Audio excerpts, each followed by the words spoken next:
Good morning, student. This is the part 3 of our first chapter, Constitution, Why and How. In the first part, we discussed just the meaning of Constitution and the functions of the Constitution. In the second part, we discussed the Constitution Committee, Assembly, how it is made, how many members are there, how this Constitution Committee is working. But this part, we discussed about the procedures that are undertaken by the Constitution Assembly. There are the total 8 committees under the Constitution Assemblies. Mostly these committees are run by these 4 dominant political leaders of that time: Jawaharlal Nehru, Sardar Patel, Dr. B.R. Ambedkar, and Dr. Rajendra Prasad. These are the 4 members that dominate each and every committee.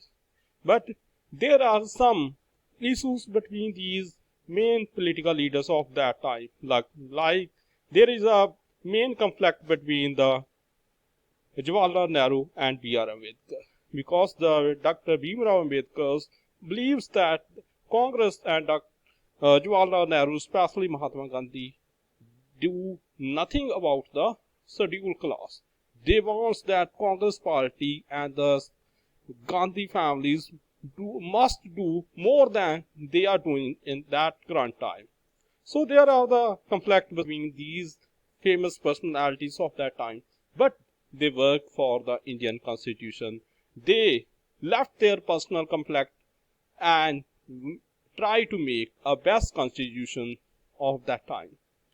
For that, there are the total 160 meetings of that time's whole. Lot of discussions are there between these members and take a long time to make a constitution that are run successfully with the present time. So, 2 years, 11 months and 18 days are spent there, and after that Indian Constitution was formed.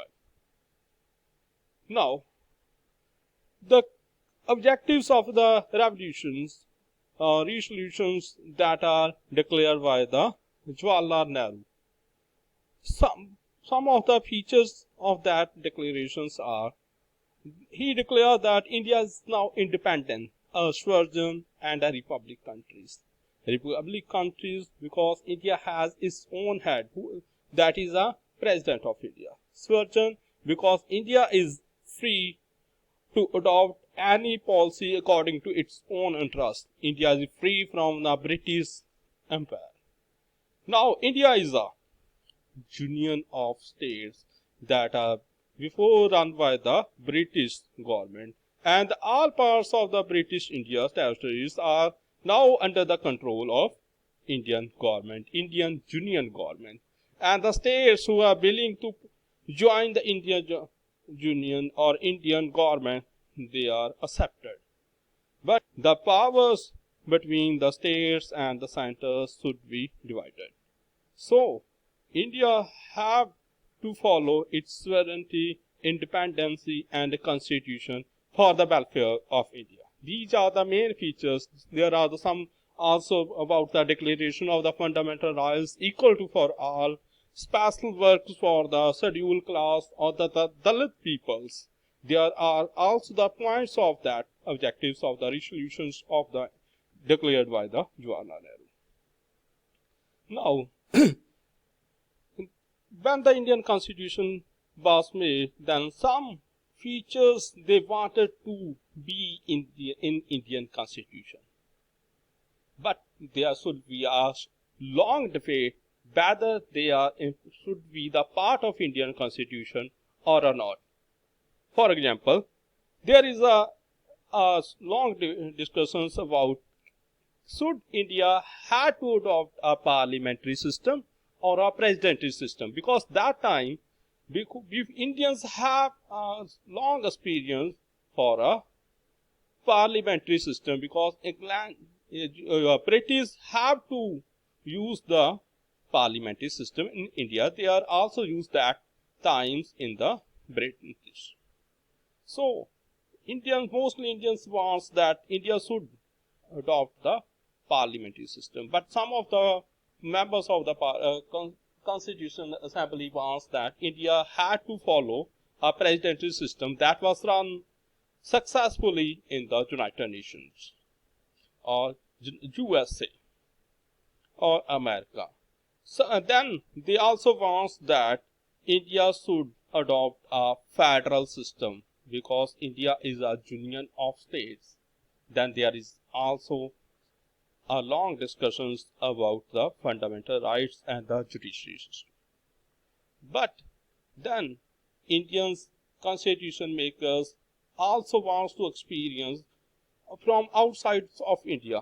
So they add the some parts from copy to other parts of the world or the other constitution. For example, they copy the some parts that are run before in India or before the independence or the according to the law of 1935. They also adopt the parliamentary system from British. They get the idea to rule of law from British, and the work of the speakers in the legislative, in the parliamentary.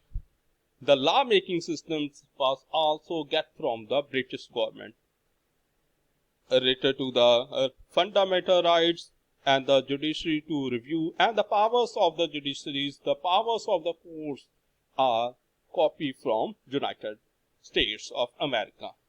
Then from the iris of the Constitution, we get the directive principles of the state policies that are added in the Article 51 in the Indian Constitution. From the French Constitution, we get the right to liberty, equality. And from the constitutions of Canada, we get the federal systems and the working procedures of the federal system and the powers related to the residentials. These are the parts that they copy from others or the best things they get from the other countries. That is why Indian Constitution is known the best constitutions of the world. Thank you.